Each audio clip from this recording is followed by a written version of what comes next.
The stellar nomad drifted through the remnants of what was once the Helios belt, its hull catching the dying light of a distant star. Commander Reese Blackwood stood at the observation deck, his weathered hands tracing the constellation maps projected before him. 20 years of deep space exploration had left their mark, silver threading through his dark hair, lines etched around his eyes from countless hours scanning the void. "Commander, the ship's AI, Perseus, announced, anomalous energy signature detected in Sector 7. Reese's fingers paused over the holographic display. Source: unknown. The signature matches no known Federation patterns. The stellar nomad adjusted course, its engines humming as they approached the source. Through the view screen, Reese watched as they drew closer to what appeared to be the remains of a vessel, but unlike any he'd ever encountered. The ship was crystalline in structure, its surface refracting starlight in impossible patterns. "Life signs?" Reese asked, already reaching for his exploration gear. 1. Faint but stable. Located in what appears to be a stasis chamber. Within the hour, Reese had boarded the mysterious vessel. His boots echoed against the crystalline floor as he made his way through corridors that seemed to pulse with a fading inner light. The architecture was organic, flowing like frozen water, telling the story of a civilization far beyond human understanding. The stasis chamber pulsed with a soft azure glow. Inside, suspended in what looked like liquid starlight, was a child. But not a human child, this being appeared to be made of living crystal, its form translucent and shifting like the surface of a soap bubble. According to his readings, the chamber's power was failing. "Perseus, begin emergency transport procedures," Reese commanded, his heart racing. "The stasis field is collapsing." Back aboard the stellar nomad, Reese watched as his medical officer, Dr. Juniper Vale, examined the mysterious child. The being's crystalline form had solidified into something more corporeal, taking on an almost human appearance, save for the iridescent skin that seemed to catch and hold light. "Remarkable," Juniper breathed, her dark eyes wide with wonder. "The cellular structure is unlike anything I've ever seen. It's as if they're able to shift between energy and matter at will." The child's eyes fluttered open, revealing irises that swirled with cosmic patterns. Fear flashed across their face, and suddenly every piece of loose equipment in the med bay began to float. "It's all right," Reese said softly, raising his hands in a peaceful gesture. "You're safe." The objects slowly settled back to their places as the child focused on him. Their head tilted, studying him with an otherworldly intensity. "Can you understand me?" Reese asked. The child nodded slowly, then spoke in a voice that seemed to echo like crystal wind chimes. "I understand. Where am I?" "You're aboard my ship, the Stellar Nomad. I'm Commander Reese Blackwood. Can you tell us your name?" The child's brow furrowed in concentration. I don't." Tears like liquid starlight began to well in their eyes. "That's okay," Reese assured them quickly. "How about we call you Lyra? After the constellation?" A small smile touched the child's luminescent features as they nodded. Over the next few days, Reese found himself drawn to the med bay more and more often. Lyra was fascinating, quick to learn, curious about everything, and possessed of abilities that defied explanation. Objects would move when they were excited, lights would flicker in response to their emotions, and sometimes Reese could swear he heard their voice in his mind before they spoke aloud. "The Federation will want to know about this," Juniper said one evening, after Lyra had finally drifted to sleep. Reese watched the gentle rise and fall of Lyra's chest, their skin shimming softly in the dim light. The Federation would turn them into a research subject. "They're a child, Juniper, not a specimen." "Then what do you suggest?" Reese straightened his shoulders, decision made. "We protect them. Teach them. Help them understand who and what they are. And when the time comes, let them choose their own path." "You're talking about becoming a parent to an alien child with unknown powers," Juniper pointed out. I'm talking about doing what's right, Reese replied firmly. Besides, the stellar nomad could use a little more wonder in its halls. As if in response to his words, the lights in the med bay dimmed and then brightened, casting rainbow patterns across the walls. Lyra smiled in their sleep, and Reese knew his life would never be the same. What he didn't know was that this decision would set in motion events that would reshape the very fabric of human-alien relations, and that the small crystalline child sleeping peacefully before him would one day hold the key to the galaxy's future. 6 years passed aboard the stellar nomad, each day bringing new discoveries about their unusual passenger. Lyra grew not just in size but in capability, their powers expanding in ways that both thrilled and terrified Reese. The ship's hydroponics bay had become Lyra's favorite place.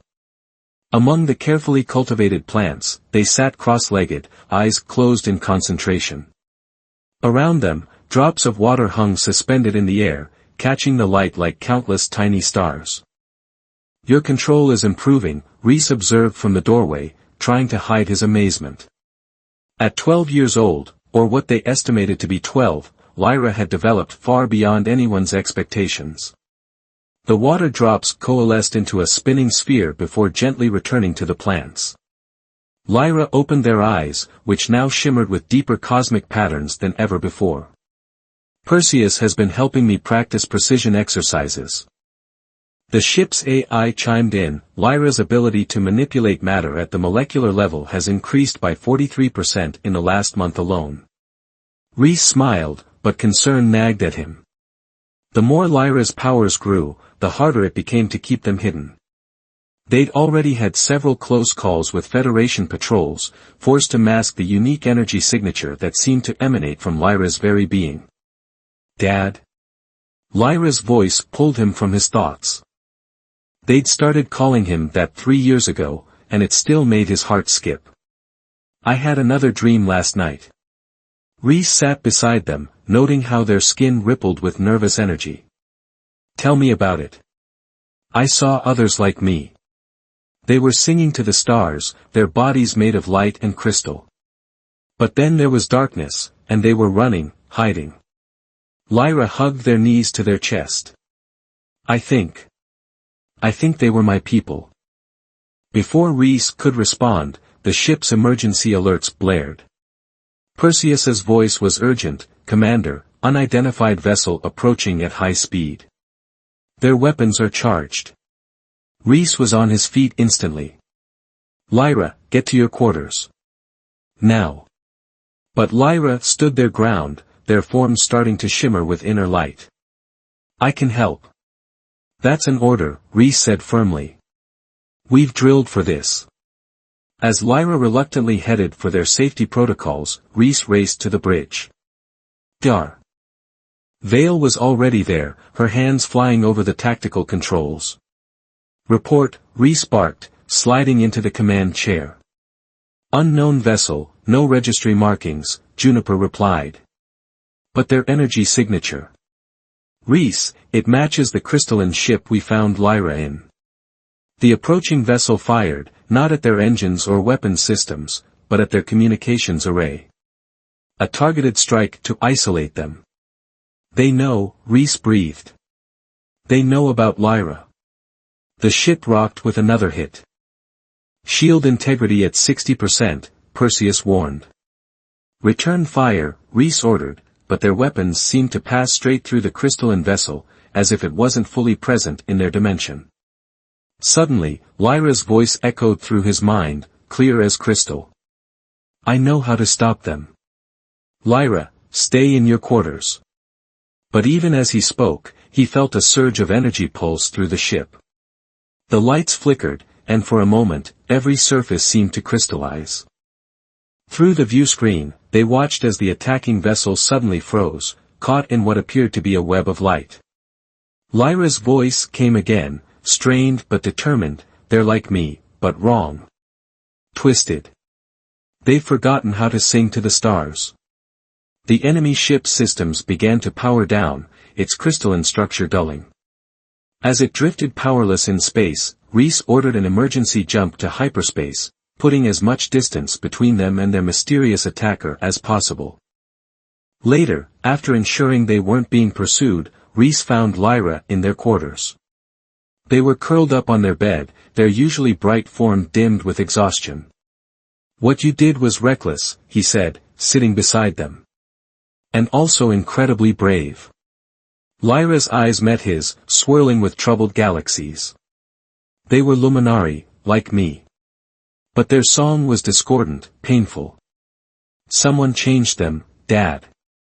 Someone's hunting my people, turning them into weapons." Reese pulled them close, feeling their forms solidify against him in a way that had become familiar over the years. "We'll figure this out together. I promise." Dr. Vale appeared in the doorway, her expression grave. "Commander, I've analyzed the data from the encounter. The crystalline ship's core, it was powered by living Luminari energy. Someone's not just hunting them, they're harvesting them." Lyra trembled, their skin flickering between solid and crystalline states. "I can feel them out there now. My people. Calling for help. We have to do something." Reese looked between Lyra and Juniper, knowing their peaceful exploration mission had just become something far more dangerous. The stellar nomad had stumbled upon a cosmic war, one that had been raging silently through the stars. And his adopted child, this remarkable being of light and crystal, might be the key to ending it. "Perseus," he called out, "plot a course for the outer rim. We're going to find some answers." As the ship changed course, Reese held Lyra closer, wondering if he was ready for what lay ahead. He had sworn to protect this child, to help them understand their nature. Now that promise would take them into the heart of a mystery that spanned galaxies, and perhaps, the very nature of consciousness itself. The outer rim was where legends went to die and secrets went to hide. The stellar nomad glided through the star-scarred expanse, following traces of crystalline energy that only Lyra could sense. After 3 months of searching, they'd found nothing but ghost ships and abandoned outposts, each bearing the same haunting signs of Luminari technology. Reese stood on the bridge, watching Lyra meditate in zero gravity. At 15, they had grown taller, their form more defined yet still ethereal. Their hair floated like strands of starlight, and their skin pulsed with patterns that matched the cosmic background radiation Perseus constantly monitored. "There's something ahead," Lyra said suddenly, their eyes snapping open. "It feels ancient." Dr. Vale's instruments came alive with readings. "Massive structure detected. It appears to be a space station, but the architecture." "Luminari," Lyra whispered, pressing their hand against the view screen. "It's calling to me." The station emerged from the darkness like a flower blooming in space, its crystalline petals catching and refracting starlight. Unlike the aggressive vessel they'd encountered months ago, this structure hummed with a peaceful energy that resonated with Lyra's own signature. "Perseus, scan for life signs," Reese ordered, already knowing what they'd find. "None detected, Commander. However, the station's core is still operational." As they docked with the ancient structure, Reese noticed Lyra's form becoming increasingly translucent, their physical body struggling to maintain cohesion. "Are you all right?" "The memories here," they said, voice echoing strangely. "They're so strong. I can feel them calling." The exploration team consisted of Reese, Juniper, and Lyra, despite Reese's reservations about bringing them along. The moment they stepped onto the station, the crystalline walls began to pulse with light, responding to Lyra's presence. "It's beautiful," Juniper breathed, her scientific detachment giving way to wonder as they walked through corridors that seemed to sing with ancient power. Lyra moved as if in a trance, leading them deeper into the station. They reached what appeared to be a central chamber, its walls covered in shifting symbols that rippled like water. "I can read them," Lyra said, their voice overlapping with other, older voices. "This is the archive of songs. It's our history." The chamber came alive, projecting images into the space around them. They watched as beings of pure light and crystal danced among the stars, their bodies shifting between energy and matter at will. The Luminari weren't just a species, they were living bridges between dimensions, cosmic gardeners who tended to the very fabric of space-time. We were the custodians, Lyra translated, their eyes reflecting the ancient memories. When the universe was young, we sang the songs that helped shape reality. But then, the images shifted, showing darkness spreading through the cosmos. Not natural darkness, but something artificial, created by beings who sought to harness the Luminari's power. The Void Merchants, Lyra continued, their voice breaking. They discovered that our essence could be crystallized, used as an infinite energy source.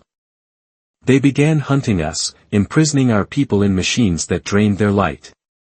Reese watched in horror as the history played out before them, the Luminari, fleeing across galaxies, hiding their children in stasis pods, hoping some would survive to carry on their legacy. That's why I was in that pod, Lyra said softly. My parents were trying to save me. Suddenly, the chamber's lights flickered, and Perseus's voice came through their comms, Commander, multiple ships approaching. Energy signatures matched known Void Merchant vessels. How did they find us? Juniper demanded, already pulling up defensive protocols on her tablet. They followed our trail, Lyra realized. Every time I used my powers, I was leaving a beacon for them to track. The station shuddered as the first shots hit its ancient shields. But Lyra wasn't afraid anymore. They moved to the center of the chamber, where a crystalline pedestal pulsed with living light. Lyra, we need to go, Reese urged, reaching for them. No, they said, their form beginning to shift and expand. I need to connect with the archive. I need to remember who we were, who we are. Before Reese could stop them, Lyra placed their hands on the pedestal.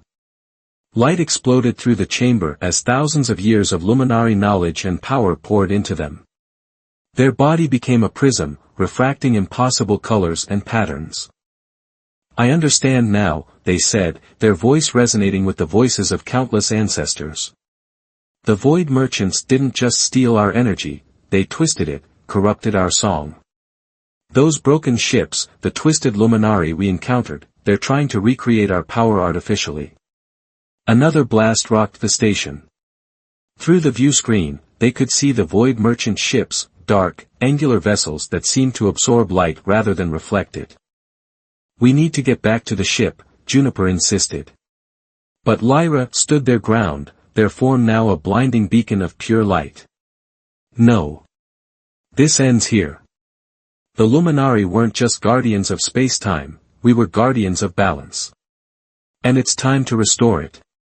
Reese felt tears on his cheeks as he watched his child transform into something both more and less than human. Lyra.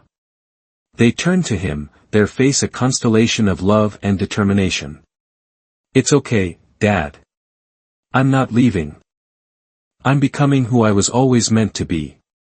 As the Void Merchants breached the station's outer defenses, Lyra began to sing. It was a song of creation and destruction, of balance and renewal, of endings and beginnings. The archive responded, its ancient power joining with Lyra's voice in a chorus that shook the very foundations of space. The ancient station trembled as Lyra's song reached through space and time. Their crystalline form had become a nexus of pure energy, channeling power that hadn't been wielded since the dawn of the universe. Reese watched, his heart both swelling with pride and constricting with fear as his child faced down an enemy that had hunted their kind for millennia. Multiple breaches detected, Perseus reported through their comms. Void Merchant boarding parties entering the station. Dar. Vale readied her plasma rifle. We need to protect Lyra while they complete whatever they're doing. The first wave of Void Merchants stormed the chamber, tall, shadowy figures in armor that seemed to drink in light. Their weapons fired bolts of corrupted Luminari energy, dark crystals that sought to disrupt and destabilize. But Lyra's song had changed the rules of engagement. The station itself responded to their power, crystalline walls flowing like liquid to create barriers and weapons. Reese and Juniper found themselves fighting alongside living architecture, the ancient station becoming an extension of Lyra's will. Commander, one of the void merchants called out, their voice distorted through their light-absorbing helm. "Surrender the Luminari, child, and you may yet survive this encounter." Reese's response was a barrage of plasma fire. "I already survived raising a teenager with cosmic powers. You don't scare me." Through their neural link to the station, Lyra's voice echoed in their minds, "They're trying to access the archive. They want to corrupt its power like they did with my captured kin." A massive figure emerged from the shadows, Admiral Varys, leader of the Void Merchant fleet. Unlike his soldiers, his armor was adorned with pulsing crystals that contained the trapped essence of Luminari victims. "Your kind had their chance to shape the universe," Varys growled. "You squandered your power on maintaining balance when you could have ruled reality itself." Lyra's form stabilized enough to speak directly, their voice carrying the weight of ancient wisdom. "Our power was never meant for dominion. We are the song between stars, the harmony that keeps the cosmos from tearing itself apart." "Then your song shall end," Varys declared, raising his hand. The crystals in his armor flared with dark energy, and the trapped Luminari essences screamed in harmony. The battle that followed defied conventional physics. Lyra's pure energy clashed with Varys's corrupted power, light against shadow, creation against destruction. The station's crystalline walls rippled with each impact, reality itself bending around the combatants. Rhys and Juniper fought desperately against the boarding parties, but they were being overwhelmed. A dark crystal blast caught Rhys in the shoulder, sending him sprawling. As he looked up, he saw Lyra falter, distracted by his pain. "Focus on your task," he called out to them. "I've got this." Lyra nodded, their form blazing brighter as they reconnected with the archive. The station's core began to pulse with increasing power, and Rhys realized they weren't just fighting, they were implementing a plan. The corrupted crystals, Lyra communicated through their link. "They're not just prisons. They're wounds in reality. If I can heal them." Understanding dawned on Varys's face. "No." He charged forward, his armor crackling with dark energy. But Lyra had already begun. Their song changed frequency, resonating with the trapped Luminari essences. One by one, the corrupted crystals in Varys's armor began to clear, their darkness replaced by pure light. The freed Luminari energies joined their song with Lyra's, their combined power creating a cascade effect. Throughout the station, throughout space itself, corrupted crystals began to transform, releasing their captives back into the cosmic dance. Varys screamed as his power source was purified, his armor crumbling around him. The Void Merchant's weapons flickered and died as their corrupted energy was cleansed. "Dad," Lyra called out, their voice strained. "The station's core is becoming unstable. The release of so much energy." "Perseus," Rhys barked into his comm, "emergency teleport. Get us out of here." "Negative, Commander," the AI responded. "The energy distortions are too severe." Lyra's form began to flicker between dimensions. "I can create a shield, protect the stellar nomad during your escape, but I have to stay." "No," Rhys stepped forward, ignoring the pain in his shoulder. "We're not leaving you." "You have to," Lyra said softly. "The station needs to be destroyed to prevent anyone from ever accessing this technology again. But first." They turned their attention to the defeated Void Merchants. "Your crimes against my people end today." Before Varys could react, Lyra's energy enveloped him and his soldiers. Their armor dissolved completely, and their bodies began to crystallize. "You wanted to harness our power?" Lyra's voice echoed with justice. "Then share our form. Live as we live, feel as we feel, until you understand the true meaning of balance." The transformed Void Merchants stood frozen, their new crystalline bodies pulsing with unfamiliar light. Lyra turned back to Rhys, their form barely containing the power coursing through them. "I have to complete the cycle," they said. "But this isn't goodbye. The Luminari are everywhere, in every spark of starlight, in every cosmic ray. Wherever you travel, I'll be watching over you. Reese felt tears freezing on his cheeks in the station's failing atmosphere. I'm so proud of you, Starlight. Lyra smiled, their form beginning to merge with the station itself. I love you, Dad. Now go. The last thing Reese saw before the emergency teleport activated was Lyra's form expanding into pure light, their song reaching out to touch the very edges of space itself. The stellar nomad drifted in the safety of deep space, its crew watching in awe as the ancient station transformed into a nebula of pure light. Where void merchant ships had once darkened the stars, streams of crystalline energy now danced through the cosmos, carrying the freed essence of countless luminari back into the universal dance. Reese stood at the observation deck, his hand pressed against the cold glass. Dr. Vale approached quietly, offering him a cup of steaming tea. The Federation's going to have questions, she said softly. About the void merchants, the energy signatures, all of it. Let them ask, Reese replied, his voice rough with emotion. The universe just changed. They'll have to adapt.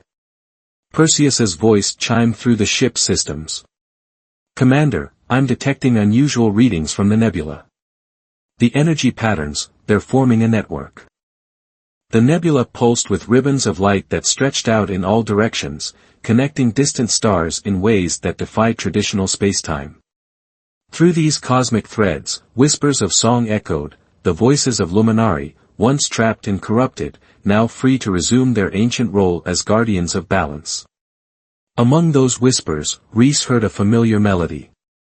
Lyra? The observation deck's lights flickered, and for a moment, a figure of pure starlight coalesced before them. Lyra's form was different now, less bound by physical constraints, more a suggestion of their former self, but their smile was unchanged. The transformation is complete, they said, their voice carrying harmonics of stellar frequencies. The void merchants who survived have been given a new purpose. As crystalline beings, they'll learn what it truly means to be part of the cosmic symphony. And you? Reese asked, reaching out but stopping short of touching their luminescent form. What happens now? Now we rebuild, Lyra explained, their form rippling with possibilities. The luminari were never meant to be singular entities. We are the connecting tissue of the universe itself, the song that binds reality together. But we needed something more, we needed to understand mortality, love, growth. That's what you gave me, Dad. That's what humanity taught us. Dr. Vale's scientific curiosity overcame her awe. The network you're creating. It's some kind of cosmic nervous system, isn't it? Lyra nodded, stars swirling in their wake. The universe is alive, in its way. We're helping it become conscious of itself. And now, thanks to what I learned living as your child, we can bridge the gap between energy and matter, between consciousness and physics, between the finite and infinite. Around them, the ship's systems began to pulse in harmony with Lyra's presence. Perseus reported, Commander, I'm detecting changes in our quantum processors. The ship is evolving. A gift, Lyra explained. The stellar nomad will be the first of a new kind of vessel, one that can navigate the threads between stars, helping to maintain the balance we've restored. There will be more work for you, if you choose to accept it. Reese felt tears on his face again, but he was smiling. Still need your old dad's help, huh? Always, Lyra's form moved closer, and Reese felt a warmth like sunlight on his skin. The universe is vast, and there are still those who would disrupt its harmony. We need explorers, guardians who understand both the physical and the infinite. Will you help us? Just try and stop me, Reese replied. The ship shuddered slightly as new systems came online. Crystalline growths began to form along its corridors, humming with familiar energy. Dar. Vale's instruments registered capabilities that defied their previous understanding of physics. Commander, Perseus announced, its voice carrying new harmonics, the ship's transformation is complete. We can now access the Luminari network. Through the view screen, they could see the streams of light connecting distant stars, paths of pure energy waiting to be explored. The Void Merchant's dark vessels had become crystalline seeds, drifting through space to spread new understanding throughout the cosmos. You know, Reese said, watching as his child's energy merged back into the cosmic web, when I found you in that pod, I thought I was saving you. Turns out you were saving all of us. Lyra's laugh echoed through the ship like wind through crystal. That's what family does, Dad. We save each other. And now our family includes the stars themselves. As the stellar nomad prepared to embark on its new mission, Reese felt a profound sense of peace. His child had grown beyond him in ways he could never have imagined, but their connection remained unbroken. In becoming part of the infinite, Lyra hadn't left him behind, they had helped humanity take its first steps into a larger universe. The ship's new crystalline heart pulsed with ready energy, and Reese took his place at the command chair. Perseus, plot a course along the nearest energy stream. Let's see what other wonders this new universe has in store. As they accelerated into the unknown, Lyra's song echoed through the cosmic web, a reminder that in the vast expanse of space, love was the force that truly bound all things together. The stars themselves seemed to shine brighter, welcoming their children home at last.